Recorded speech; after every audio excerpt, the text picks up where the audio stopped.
नमस्कार विद्यार्थियों, मेघराज गुरुकुल में आपका स्वागत है। और आज जो क्लास आपकी रीजनिंग की नेक्स्ट क्लास जो है क्यूब या घन की, तो कंप्लीटली जिसका थ्योरेटिकल पार्ट है घन का, उसके बारे में बात करने वाले हैं अपन। तो घन का जो फर्स्ट पार्ट थ्योरेटिकल है उसके बारे में कंप्लीटली बात करेंगे, घन के बारे में बात करेंगे बेसिक से लेकर, और आगे घन को कलर से रंगते हैं अपन, उनके बारे में बात करेंगे। देखो, तो घन काफ़ी इंपॉर्टेंट और काफ़ी इंटरेस्टेड टॉपिक है जिसके बारे में चर्चा करने वाले हैं अपन।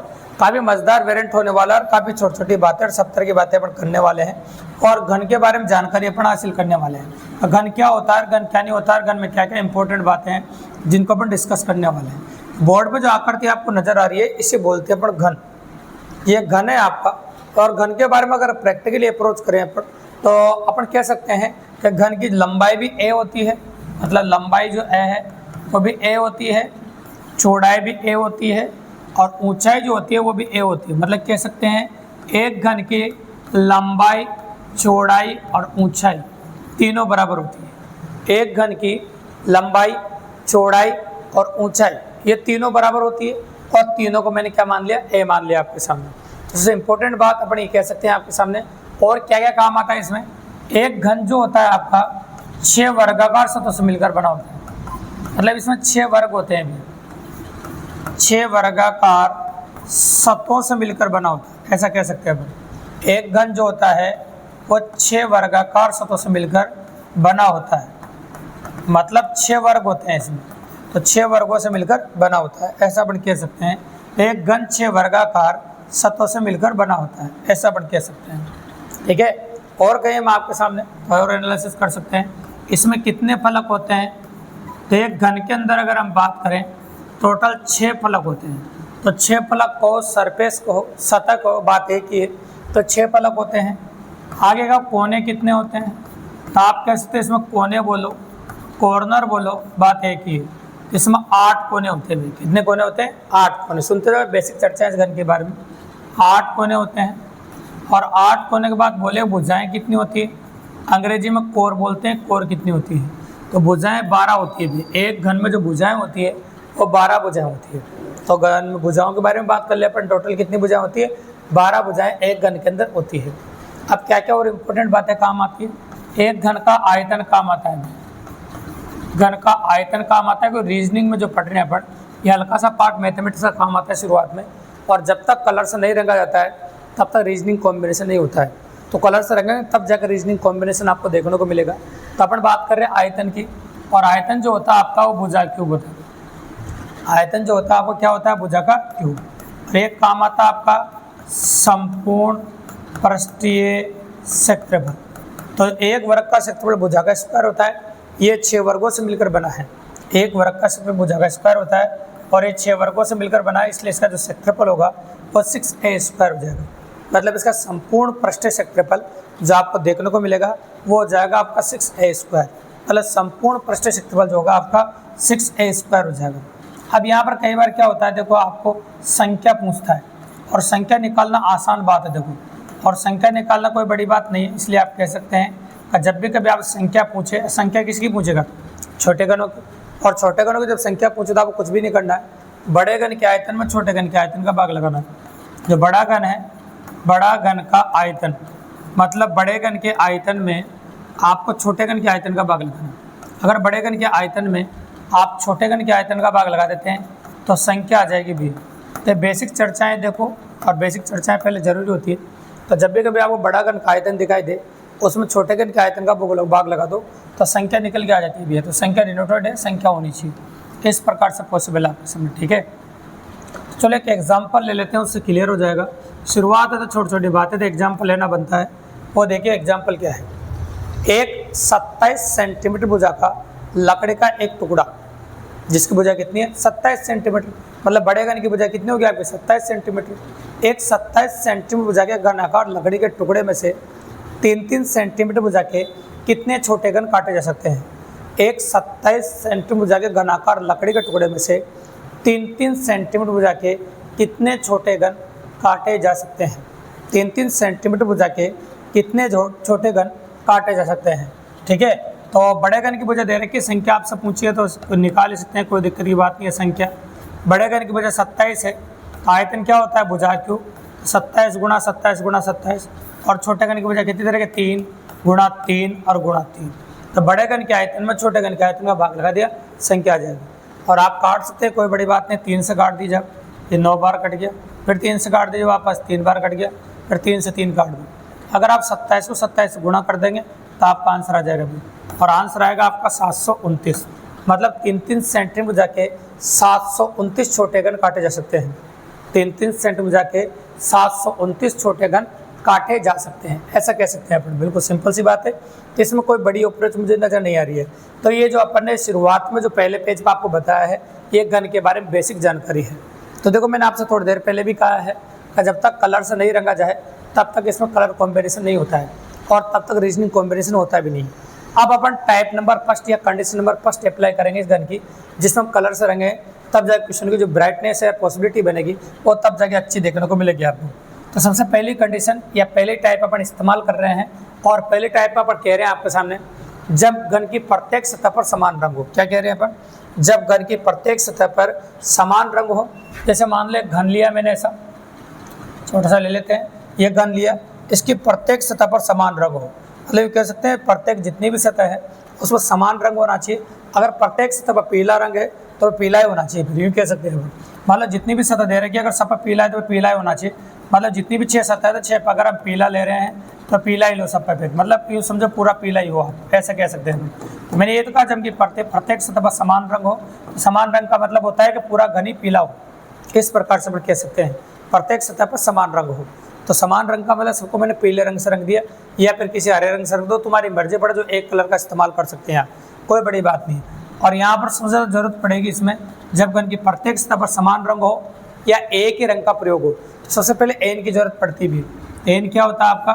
बड़े घन की भुजा में, बड़े घन की भुजा में छोटे घन की भुजा का भाग लगा दो, बस एन हमेशा आ जाएगा आपका। हाँ, वो करना क्या है, बड़े घन की भुजा में छोटे घन की भुजा का भाग लगा देना। तो बड़े घन की भुजा में जब छोटे घन की भुजा का भाग लगाओगे तो एन का मान निकल के आ जाएगा भी, ये बात याद रखेगा। तो बड़े घन की भुजा में छोटे घन की भुजा का भाग लगाओगे तो एन का मान आपके सामने निकल के आ जाएगा। ये अपन ने इसलिए अप्रोच किया आपको, इसलिए बताया आपको, ज़रूरी था, पॉसिबल ऑफ इवेंट है और ऐसा अपन कर सकते हैं आपसे, ठीक है। तो ये लगा दिया अपन। तो बड़े घन की भुजा में छोटे घन की भुजा का भाग लगा दो, एन का मान निकल के आ जाएगा। और जब घन को प्रत्येक सतह को समान रंग से रंगा जाए या एक रंग से रंगा जाए, टोटल 9 वेरिएंट काम आते हैं भी। देखो याद रखिएगा कि विदेशों की बात करें अपन, तो विदेशों में तो क्या है, कलर अलाउ कर देते हैं, पनीर अलाउ कर देते हैं। पनीर को आसानी से कलर से रंग के काट के देख सकते हैं कितने छोटे घन बनेंगे। लेकिन भारत के अंदर आप जानते हैं एग्जाम के अंदर चप्पल जूते अलाउ नहीं करते, तो कलर्स वगैरह कहाँ से याद करें। तो कलर्स वगैरह अलाउ नहीं करेंगे या चक्कों से काटना अलाउ नहीं करेंगे, आप प्रैक्टिकल करके नहीं देख सकते, तो फिर कुछ इंपॉर्टेंट बातें जो आपको ध्यान में रखनी पड़ेगी भी। अगर कुछ इंपॉर्टेंट बातें आप ध्यान में रखते हैं फिर क्वेश्चन करना कोई बड़ी बात ही नहीं। हल्का हल्का जैसे आप वीडियो देख रहे हैं उसके साथ के साथ अगर आप दोहराएंगे तो 100% मैं कह रहा हूँ कि आपको क्लास में याद हो जाएगा, जो पढ़ रहे उसमें याद हो जाएगा, आपको एक्स्ट्रा कुछ करना ही नहीं पड़ेगा, मेरी गारंटी है। तो पॉसिबल ऑफ इवेंट है, अपन कर सकते हैं। आपके सामने देखिए, जैसे मैंने बोला पहला कुल छोटे घनों की संख्या, सबसे पहला वेरिएंट जो अपने काम आता है वह आपका कुल छोटे घनों की संख्या, कुल छोटे घनों की संख्या। तो एक एक करके 9 वेरिएंट सारे कंप्लीटली बताएंगे, इनके डबल डबल नाम है तो डबल डबल नाम भी बताएंगे जिनके। तो कुल छोटे घनों की संख्या की अगर हम बात करें आपके सामने, तो ये होती है भाई n क्यूब। कुल छोटे घनों की संख्या होती है आपके सामने n क्यूब, जहाँ n क्या है आपका, n का मतलब पता है आपको, बड़े घन की भुजा में अगर छोटे घन की भुजा का भाग लगा दो तो n का मान आ जाता है। तो मान लीजिए बड़े घन की भुजा 27 है, छोटे घन की भुजा 3 है, अगर 27 में आप 3 का भाग लाएंगे कितना आ जाएगा, 9 आ जाएगा, मतलब n का मान 9 आ गया। तो बस जैसे 9 का क्यूब करोगे कुल छोटे घनों की संख्या आ जाएगी, जैसे आप 9 का क्यूब करोगे क्या आ जाएगा आपका, कुल छोटे घनों की संख्या। बिल्कुल सिंपल सी बात है। तो ये तो आ गया आपको कुल छोटे घनों की संख्या। इसके बाद अपन कह सकते हैं आपके सामने 4 तरफ से रंगे छोटे घनों की संख्या, 4 तरफ से रंगे छोटे घनों की संख्या, 4 तरफ से रंगे छोटे घनों की संख्या, ठीक है, ऐसा कह सकते हैं। अपन कह रहे हैं आपके सामने 4 तरफ से रंगे छोटे घनों की संख्या, कितने तरफ से रंगे, तो अपन क्लियरली कह सकते हैं कि 4 तरफ से रंगे छोटे घनों की संख्या कितनी होगी। ये प्रैक्टिकली अप्रोच है। तो 4 तरफ से रंगे छोटे घनों की संख्या की अगर हम चर्चा करें आपके सामने, तो एक स्टैंडर्ड क्वेश्चन भी है, और स्टैंडर्ड क्वेश्चन की जो वैल्यू होती है वो स्टैंडर्ड होती है, वो आप याद में रख सकते हैं इसके मान पर n का मान का कोई प्रभाव नहीं पड़ता है, तो n कुछ भी हो कोई फर्क नहीं पड़ेगा। आपको हमेशा याद रखना है कि 4 तरफ से रहेंगे छोटे घनों की संख्या 0 होती है। 4 तरफ से रहेंगे छोटे घनों की संख्या कितनी होती है? 0। ये बात आपको याद रखनी है, गांठ बांध लेना का 4 तरफ से रहेंगे छोटे घनों की संख्या 0 होती है। कितनी होती है? 0। बिकॉज ये स्टैंडर्ड क्वेश्चन है, चाहे आप एक रंग से रंगो, चाहे आप 3 रंगों से रंगो, चाहे घन को आप 6 रंगों से रंगो, आपकी मर्जी पड़े उतने रंगों से रंगो। याद रखना 4 तरफ से रंगे छोटे घनों की संख्या काटने के बाद 0 आते हैं, क्योंकि ऐसा कोई घन ही प्राप्त नहीं होता जो 4 तरफ से रंगे हो। किधर किधर पॉसिबिलिटी तो उसकी क्या व्हाइट निकलेगा। ऐसे अगर पूरे ऊपर से लाल रंग से रंग दिया, जब स्लैब करेंगे आप या काटेंगे तो ये समझो कहीं ना कहीं से व्हाइट तो निकलेगा। ऐसे एक पनीर का टुकड़ा लेना, उसको अगर रेड कलर से आप रंग रहे हैं तो कहीं से भी काटेंगे तो कहीं ना कहीं व्हाइट तो निकलेगा। ऐसे अंदर थोड़ी रंगा आपने, तो सतह सतह पर रंगा आपने। तो 4 तरफ से रंगे छोटे घनों की संख्या हो जाएगी 0। ये स्टैंडर्ड वैल्यू आपको डायरेक्ट याद रखनी भी है। वैसे मैंने इतनी बार बोला, 2 मिनट में अगर आप इसको रिपीट करते हैं कि 4 तरफ से रंगे छोटे घनों की संख्या 0 होती है, तो मुझे लगता है आई थिंक वीडियो देखते देखते भी आपको याद हो जाएगा। तो 4 तरफ से रंगे छोटे घनों की संख्या हो जाएगी आपकी 0। ये बिल्कुल सिंपल सी बात है। इसके बाद अपन कह रहे हैं आपके सामने 3 तरफ से रंगे छोटे घनों की संख्या। 3 तरफ से रंगे छोटे घनों की संख्या, छोटे घनों की संख्या, 3 तरफ से रंगे छोटे घनों की संख्या। अगर हम बात करें 3 तरफ से रंगे छोटे घनों की संख्या, तो ये भी एक स्टैंडर्ड क्वेश्चन है। अगर हम चर्चा करें आपके सामने, वास्तव में स्टैंडर्ड क्वेश्चन है भैया, इसकी पॉसिबिलिटी भी स्टैंडर्ड है।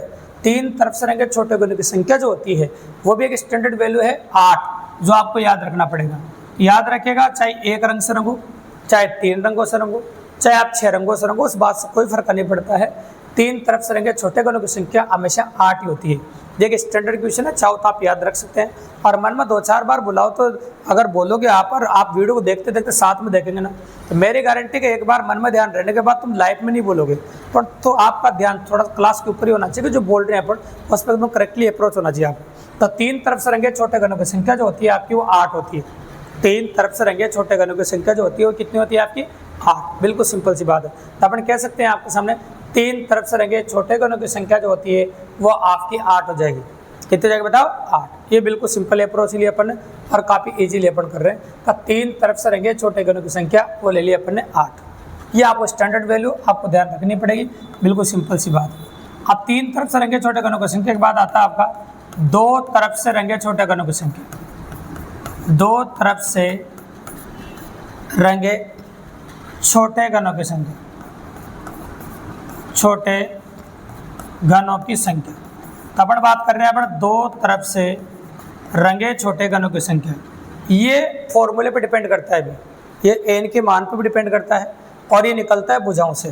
तो जब भी कभी 2 तरफ की चर्चा की जाए तो भुजाएं को रोल याद रखेगा। और आप अच्छी तरह जानते हैं भुजाएं कितनी होती है? 12 होती है भी। और भुजाएं 12 होती है तो आपको ध्यान रखना है इसको, 12n-2 ये होता है भैया। तो 2 तरफ से रंगे छोटे घनों की संख्या जैसे चर्चा की जाए तो आपको याद रखना 12n-2 ये होता है 2 तरफ से रंगे छोटे घनों की संख्या, जहाँ पर n का मान तो क्लियरली आपको पता, मैं बता चुका हूँ। बड़े घन की भुजा में जैसे छोटे घन की भुजा का भाग लगाओगे तो n का मान निकल के आ जाएगा, कोई बड़ी बात नहीं है। तो सिंपल एवरेज है 2 तरफ से रंगे छोटे घनों की संख्या जो होगी आपकी वो होगी आपकी 12n-2। बिल्कुल सिंपल अप्रोच, कोई बड़ी बात नहीं। अब आते हैं अपन इससे बनने वाले कुछ इंपॉर्टेंट अप्रोच जिनके बारे में बात कर लेते हैं अपन, क्योंकि इनसे बन जाते हैं भी। ये इससे बन जाएगा तो मैं यहाँ से इसको ऐड कर देता हूँ। ये 2 तरफ पर ये बनेगा आपका कम से कम, क्योंकि एक के साथ बाय 1 गेट 1 फ्री, एक के साथ एक फ्री होगा आपका। तो कम से कम ये शब्द का इस्तेमाल करेंगे, कम से कम 2 तरफ से, ऐसे बोलेंगे, कम से कम 2 तरफ से रंगे छोटे घनों की संख्या, रंगे छोटे घनों की संख्या, छोटे घनों की संख्या। तो कम से कम 2 तरफ से रंगे छोटे घनों की संख्या। तो कम से कम 2 का मतलब क्या होता है? कम से कम 2 तरफ। तो कम से कम 2 का मतलब होता है भैया 2 या 2 से अधिक। कम से कम 2 का मतलब क्या होता है? 2 या 2 से अधिक। जैसे किसी बालक ने कहा सर मैं कम से कम 2 रोटी खाता हूँ, तो कम से कम 2 रोटी का मतलब होता है भाई 2 खाएगा ऐसे, और 2 से अधिक कितनी भी खा सकता है। तो कम से कम 2 का मतलब होता है 2 या 2 से अधिक। तो कम से कम 2 तरफ से रंगे छोटे घनों की संख्या होती है आपकी 2 या 2 से अधिक। ठीक है, तो 2 या 2 से अधिक ग्रेटर देन इक्वल टू 2 होता है। तो मतलब 2 वाला भी आएगा, 3 वाला भी आएगा और 4 वाला भी आएगा। तो जितने भी होते हैं उन सबको जोड़ दीजिए आप। तो 2 तरफ वाला होता है आपका 12n-2 और 3 तरफ वाला होता है आपका 8 और 4 तरफ वाला होता है 0। लेकिन 0 जोड़ने की कोई ज़रूरत ही नहीं, आप अच्छी तरह जानते हैं किसी भी संख्या में 0 को जोड़ने का कोई प्रभाव नहीं पड़ता है, इसलिए 0 जोड़ेंगे नहीं अपन। तो अपन कह सकते हैं कम से कम 2 तरफ से रहेंगे छोटे घनों की संख्या। जब भी आपसे पूछे तो क्लियरली आप जवाब दे सकते हैं 12n-2 + 8। ये हो गया अभी कम से कम 2 तरफ से रहेंगे छोटे घनों की संख्या। तो इन दोनों को जोड़ने के बाद ही पॉसिबिलिटी आपकी बन रही है, तो कोई दिक्कत की बात ही नहीं आपको। तो ये तो अलग से याद करने की जरूरत ही नहीं पड़ी आपको। कम से कम 2 बोलते हैं, 3 और 2 वाले जोड़ दो ना, सिंपल सी बात है। 3 और 2 वाले जितने भी घन आ रहे हैं उन सबको जोड़ दीजिए। इसके बाद छठा वेरिएंट आता है आपका एक तरफ से। अब आएगा एक तरफ से, ये एक तरफ वाला है, एक तरफ से रंगे छोटे घनों की संख्या, रंगे छोटे घनों की संख्या, एक तरफ से रंगे छोटे घनों की संख्या। अपन बात कर रहे हैं आपके सामने एक तरफ से रंगे छोटे घनों की संख्या। अब एक ट्रैक में फलक काम आते भी, तो अगर हम फलकों की बात करें आपके सामने तो 6 फलक होती है और इसको आपको याद रखना पड़ेगा 6n-2 का होल स्क्वायर। ये होता है आपका एक तरफ से रंगे छोटे घनों की संख्या।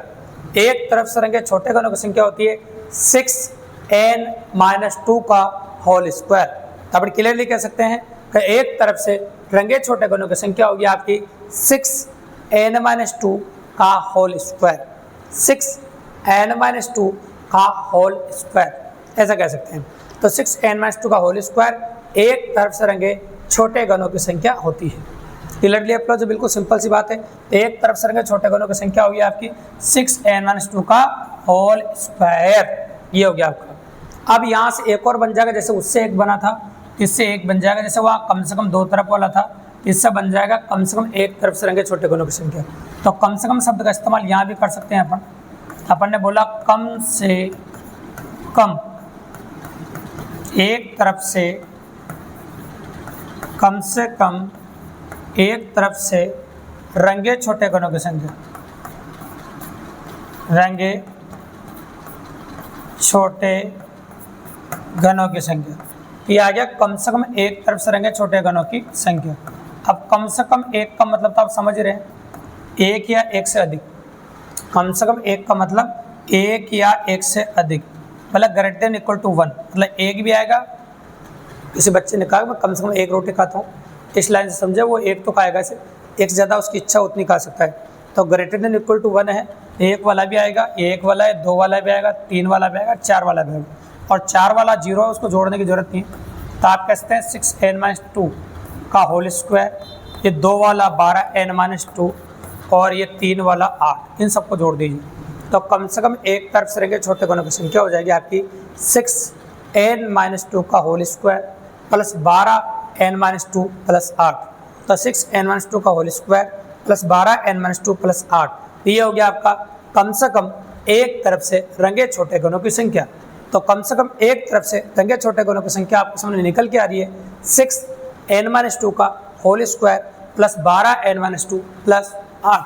बिल्कुल सिंपल सी बात है। तो ये हो गया आपके सामने 7 नंबर। अब इसमें 8th पोजीशन कौन सी काम आती है? कई बार ऐसे क्वेश्चन भी देखने को मिलते हैं जिसमें ऐसा बोलते हैं बिना रंगे, कलरलेस होते हैं, मतलब ऐसा कह सकते हो आप।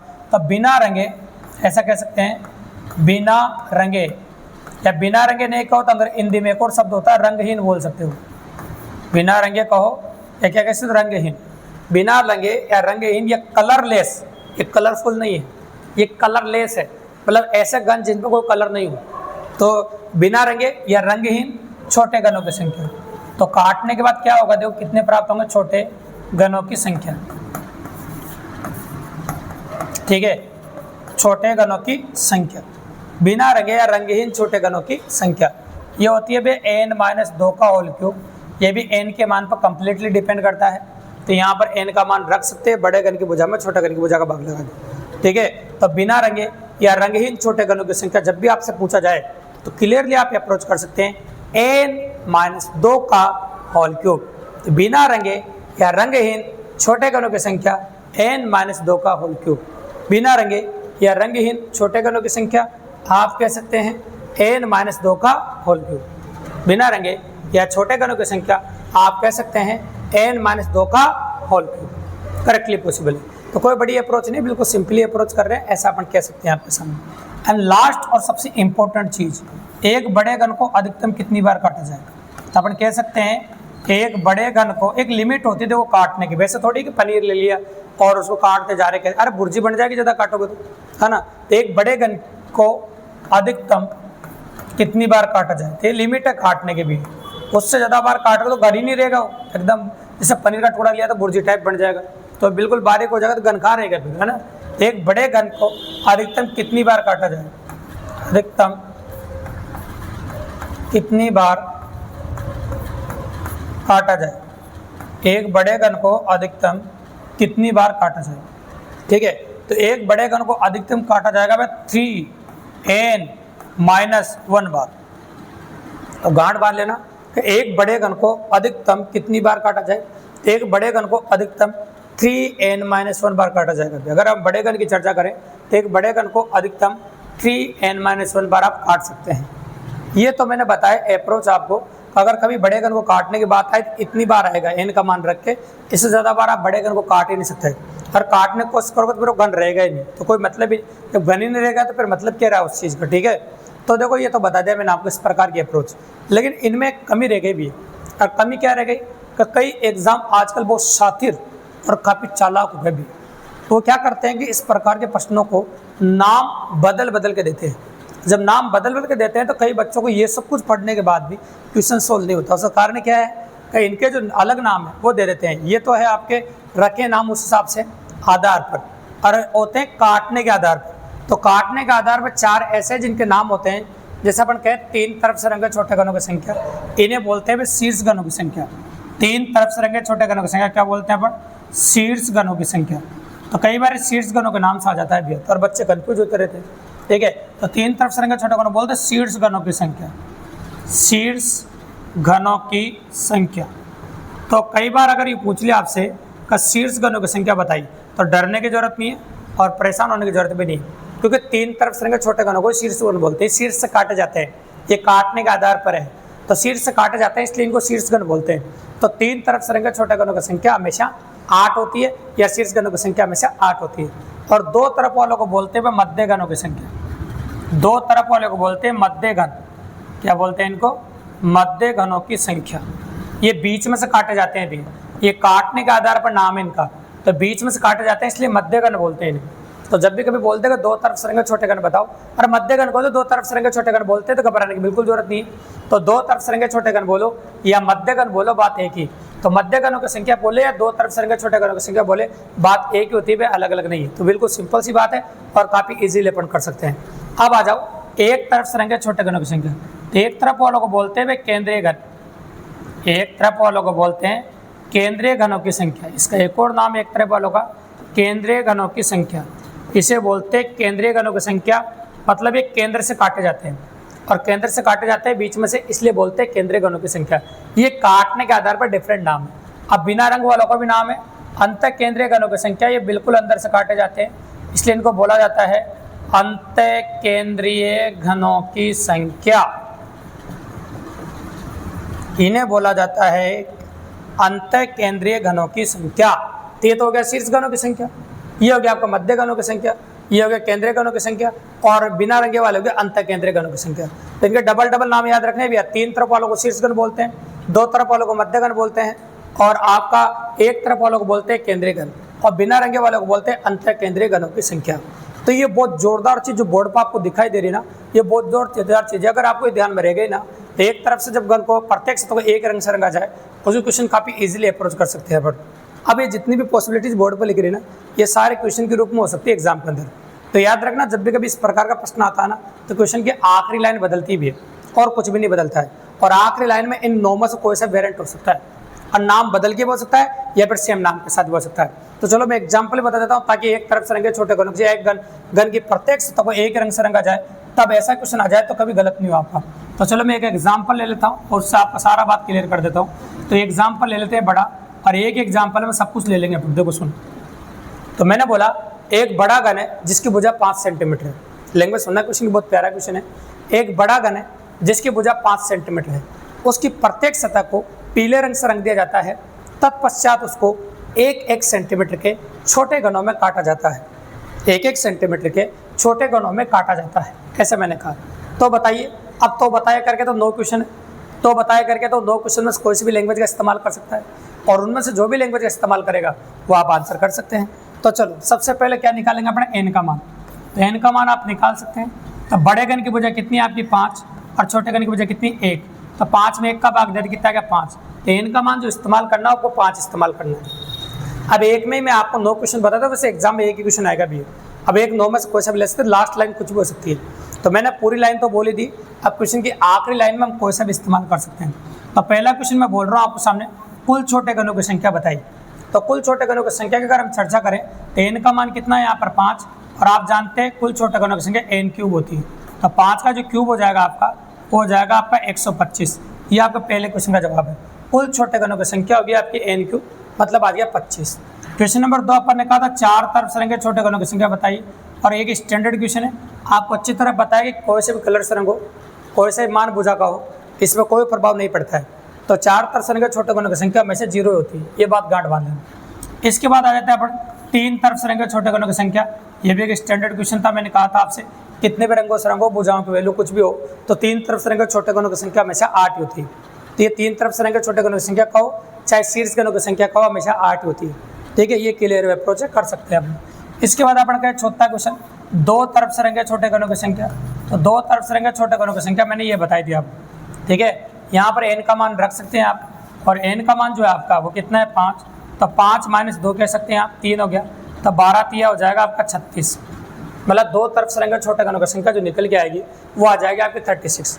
ये चौथी पॉसिबिलिटी बन सकती है आपसे। अब आ जाओ कम से कम 2 तरफ से रंगे छोटे घनों की संख्या। तो कम से कम 2 के लिए तो मैंने पहले ही बताया, तो कम से कम 2 में तो क्या करेंगे, एक तो 2 वाला और 3 वाला जोड़ देंगे, वो 4 वाला 0 है इसे, तो ये दोनों जोड़ देंगे तो आपका आंसर हो जाएगा। तो इसका आंसर कितना आया था आपका 36, और इसका आंसर कितना आया था 8। इन दोनों को जोड़ेंगे तो आपका जो आंसर आ जाएगा 44 आ जाएगा।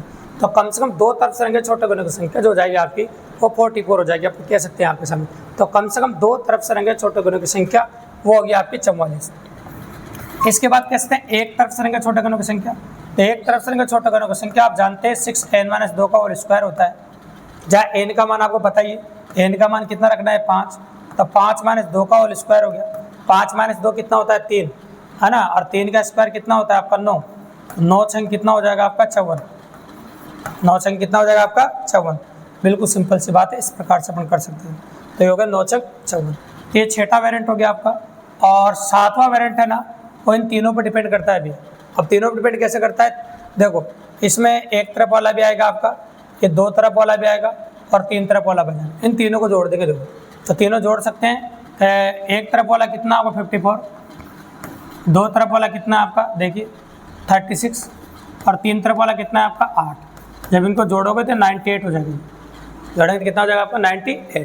तो ये हो गया आपका 3 तरफ वाला, 2 तरफ वाला, और एक तरफ वाला। इस प्रकार ये 1 तरफ वाला है, ये 2 तरफ वाला है ना, और ये 3 तरफ वाला। 4 तरफ वाला जोड़ने की जरूरत नहीं। इसमें 8वीं पॉसिबिलिटी जो अपन बोल रहे हैं आपके सामने, बिना रंगे छोटे घनों की संख्या। अब बिना रंगे छोटे घनों की संख्या मैंने बोली थी आपको n - 2 का उल्टी। जहाँ n का मान कितना बताइए, तो n का मान 5 रखा अपन, तो 5 - 2 का क्यूब। तो 5 - 2 का क्यूब मतलब 3 का क्यूब हो जाएगा, और 3 का क्यूब का जो मान होता है वो कितना होता है 27। ठीक है, तो 27 घन प्राप्त होंगे। और लास्ट में बोला था एक बड़े घन को अधिकतम कितनी बार काटा जाए। 9 तरह की वैरायटी बनी हुई है, एक बड़े घन को अधिकतम कितनी बार काटा जाए। तो मैंने क्लियर कहा था एक बड़े घन को अधिकतम 3n - 1 बार काटा जाता है अभी। तो यहाँ पर n का जो मान है वो 5 है, तो 5 - 1। अगर उस ऐसा घन है जिसकी बड़ी भुजा तो 5 है, छोटे घन की भुजा 1 है, तो उसको अधिकतम काटा जाएगा 3 × 4 मतलब 12 बार। इससे अधिकतम बार आप काट ही नहीं सकते। तो मैक्सिमम टाइम आप 12 बार काट सकते हैं, मतलब आप 12 बार उसको काट सकते हैं। इससे अधिक बार आप बिल्कुल भी नहीं काट सकते, और पॉसिबल भी नहीं देंगे। तो ये इंपॉर्टेंट पॉसिबिलिटी बन गई आपकी। तो ये समझ लीजिए कि एग्जाम में लास्ट लाइन चेंज होनी है, और इन 9 वर्जन में से कोई से वर्जन आपसे पूछा जा सकता है। नाम बदल के पूछे या सेम नाम के साथ पूछे, संख्या बदल के पूछे, इन बातों का इस पर कोई इफेक्ट नहीं पड़ता है। तो इम्पोर्टेंट पॉसिबिलिटी आपके सामने जो है वो तो आप समझ ही गए हो क्या है। ये सबसे इंपॉर्टेंट चीज़ है जो बोर्ड पर आपको दिखाई दे रही है। बहुत मज़ेदार चीज़ यही है, अगर ये आपको ध्यान में रह गई तो ये समझ लीजिए कि घन की जो पहली वैरायटी जब एक रंग से रंगा है, और अपन बात करेंगे 3 रंगों से भी रंगेंगे, 6 रंगों से भी रंगेंगे, लेकिन नेक्स्ट क्लास में रंगेंगे दोस्तों अपन। तो ये कह सकते हैं एक तरफ से रंगे छोटे घनों की संख्या, एक कलर से रंगे छोटे घनों की संख्या। अगर आपको निकालनी है तो इस वीडियो को अगर हम पूरा देखा है और आगे भी आप घन की कंप्लीट क्लास लेना चाहते हैं और आपके पेपर में आए घन का कोई भी क्वेश्चन अगर आप गलत नहीं करना चाहते हैं तो हमारे चैनल को सब्सक्राइब आज ही कर दीजिए दोस्तों, और अपने और दोस्तों को बताओ ताकि इसी प्रकार की बेहतरीन क्लास है रीजनिंग और मैथ की हम कंप्लीटली आपके लिए लेके आते रहते हैं। और इसी प्रकार बने रहे हमारे चैनल के साथ और कंटिन्यू इसी प्रकार से free of cost math region में आपको पढ़ाते रहेंगे दोस्तों। धन्यवाद।